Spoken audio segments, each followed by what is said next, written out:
Welcome to the Salmon Runs YouTube. Enjoy the video. You start by confirming every part. Count rails, slats, bolts, and 4 corner screws so you avoid stops later. Place components on a soft surface and clear roughly 2 meters square. This protects finish and gives room. Insert side rails into headboard slots, align bracket holes, and hand thread bolts so threads catch without cross-threading. Once done, finger tighten all fasteners to keep parts movable for adjustments, and make sure the assistant supports panels while you position the rails. Now focus on the structural core. Progressively tighten the main bolts, alternating corners to distribute tension evenly. Use a socket wrench at low torque to prevent stripping.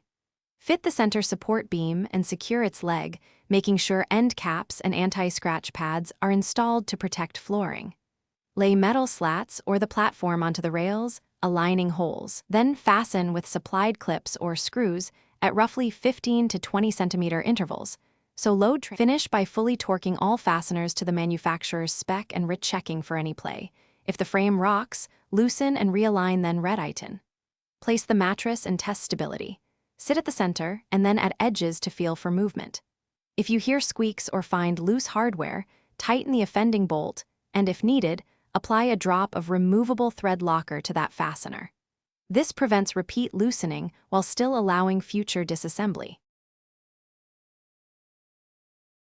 Thanks for watching. Consider subscribing if we helped you.